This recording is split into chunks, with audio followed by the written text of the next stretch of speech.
L'histoire des compagnons de la caverne, un trésor spirituel enfoui dans les pages du Coran, va nous transporter au-delà des siècles avant l'islam, révélant des enseignements intemporels et des miracles éternels. Autrefois, un roi du nom de Dukyanus avait ordonné aux habitants de la ville d'Ufsus en Turquie actuelle d'adorer des statues. Un jour, l'un des compagnons de Seyyiduna Isa, alayhi salam, un apôtre musulman prêchant l'islam, s'installa dans cette ville. Travaillant dans un hammam, il attira la bénédiction de son employeur qui lui confia la gestion du bain public. Cet apôtre enseigna le tawhid aux jeunes de la ville, proclamant que Dieu est le créateur de toutes choses et ne peut avoir de fils, de forme ou d'existence limitée. Il montra que celui qui a créé formes et espaces existe sans forme ni lieu. Les jeunes, appelés à l'islam, embrassèrent la foi en Allah et en son messager, Isa, suivant les enseignements de l'apôtre. La nouvelle parvint au roi qui les convoqua et leur ordonna d'abandonner l'islam sous peine d'exécution. Feignant de leur laisser le temps de réfléchir, il les renvoya chez eux. Pendant l'absence du roi, les jeunes décidèrent de fuir pour préserver leur foi. L'un d'eux connaissait une caverne des montagnes où ils pourraient se cacher jusqu'à ce qu'Allah leur ouvre une voie. Ils sortirent discrètement au nombre de 7, leurs noms étaient Maksalamin, Amlika, Maratounis, Yanyunis, Sazamounis, Dawanawanis et Kashfitit. Leur chien nommé Kitmir les suivit malgré leur tentative de le chasser. Craignant que ses aboiements ne révèlent leur cachette, ils le supplièrent de partir. Le chien leva ses pattes vers le ciel, montrant sa soumission à Allah, apaisant ainsi leurs craintes. Convaincus qu'Allah les protégerait, ils invoquèrent sa grâce et sa miséricorde. Atteignant la caverne, ils y trouvèrent nourriture et eau, puis s'endormirent profondément, leurs oreilles insensibles au bruit du monde. Des nuits et des jours passèrent, une année succédant à une autre, les jeunes restant plongés dans un sommeil profond. En effet, si quelqu'un d'endormi entendait quelque chose, il se réveillerait. Mais eux, le bruit du vent ne les réveillait pas, ni même le tumulte de l'orage. Le soleil se levait, mais sa chaleur ne les atteignait pas par respect pour eux. Lorsque le soleil se levait, ils passaient à droite de leur caverne, et lorsqu'ils se couchaient, ils passaient à gauche. Ainsi, ni au début du jour ni à la fin du jour, les rayons du soleil ne les frappaient. Seuls quelques rayons parvenaient jusqu'à eux, préservant leur teint et leurs vêtements intacts. Leurs yeux étaient grands ouverts afin de ne pas s'abîmer en restant fermés trop longtemps. Le fait que leurs yeux soient exposés au vent était préférable pour leur conservation. Ils se tournaient tantôt à droite, tantôt à gauche pour éviter que la terre ne consume leur chair 2 fois par an. On dit qu'un des anges honorés était chargé de les faire tourner. Si quelqu'un les avait vus, il se serait enfui rempli de terreur, tant ils inspiraient le respect et suscitaient la crainte. En effet, le lieu où ils se trouvaient inspirait la peur. De plus, les gens étaient comme voilés, empêchés de les découvrir, personne ne pouvant s'approcher d'eux. Lorsque 309 ans s'étaient écoulés depuis leur assoupissement dans cette caverne, Allah Ta'ala les ressuscita de leur sommeil.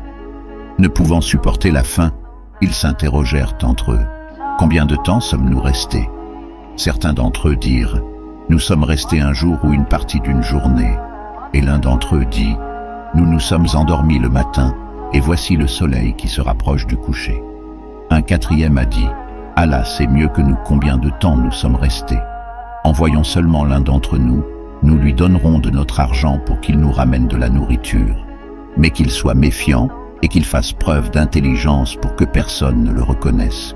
Sinon il risque de le rattraper, et s'ils arrivent jusqu'à nous, ils en parleront au roi Dukyanus et à sa cour, qui sauront ainsi où nous nous trouvons, et risqueront de nous torturer ou d'essayer encore de nous faire sortir de notre religion. » Or, Dukyanus, qui était le roi de cette ville, était mort depuis bien des centaines d'années, et la souveraineté de cette ville était revenue à un roi musulman vertueux. Durant son époque, les gens de sa ville avaient divergé au sujet du rassemblement et de la résurrection des corps à partir des tombes, voire jour dernier. Certaines personnes en avaient douté et avaient jugé cela peu probable. Elles avaient dit « Ce ne seront que les âmes qui seront rassemblées. Quant au corps, ils seront assimilés par la terre et ils ne seront pas ressuscités. » D'autres avaient dit « Non, L'âme et le corps seront ressuscités ensemble, et ceci est la vérité. Le roi s'était attristé à ce sujet, et une dissension avait risqué de se produire. Il supplia Allah Ta'ala de faciliter l'argument et la preuve pour manifester la vérité. Pendant ce temps, l'un des compagnons de la caverne, qui s'appelait Amlika, était entré dans la ville d'Oufsous pour ramener de la nourriture. Il était craintif et méfiant. Il fut surpris par le changement de la ville et par la forme des habitations. Cette région, qui n'était qu'une terre de pâturage du bétail, s'était transformée en palais élevés. Des visages inconnus et des images inhabituelles le déconcertaient. Son regard exprimait l'incertitude, se tournant tantôt d'un côté, tantôt de l'autre. La perplexité se manifestait dans sa démarche.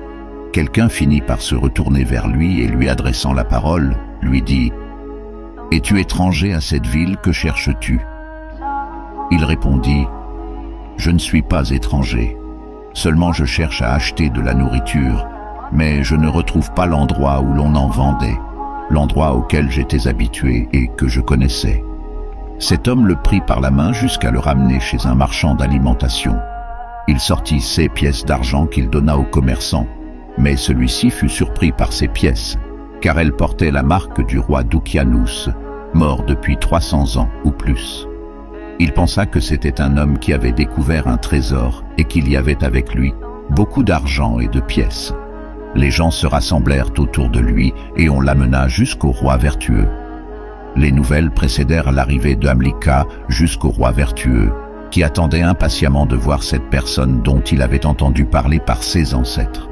Il l'interrogea à son sujet, et Amlika lui raconta ce qui lui était arrivé, à lui et à ses compagnons. Le roi s'en réjouit, et dit à son peuple « Voici que Dieu vous a envoyé un signe pour vous montrer ce sur quoi vous avez divergé. » Le roi se mit en route avec les gens de sa ville en compagnie de Amlika.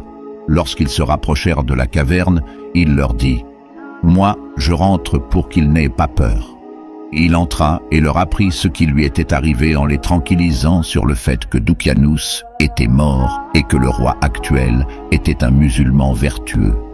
Ils s'en réjouirent et sortirent pour voir le roi. Ils le saluèrent et il les salua, puis ils revinrent à leur caverne. Lorsque ceux qui avaient douté de la résurrection des corps les avaient vus, ils abandonnèrent leur position et ils adoptèrent la croyance en la vérité, reconnaissant que le rassemblement avait lieu avec l'âme et le corps ensemble. C'est alors qu'Allah Ta'ala dévoila aux yeux des gens les traces de cette caverne, au point que certains d'entre eux dirent « Construisez autour d'eux un édifice pour qu'il soit un site en leur nom et une indication de leur emplacement. » Voilà le récit des compagnons de la caverne dont Allah a fait un rappel pour les gens, une leçon de morale et d'exhortation, une preuve de son éminente toute-puissance et que rien ne le rend incapable. وَلَبِثُوا فِي كَهْفِهِمْ 300 سِنِينَ وَازْدَادُوا 9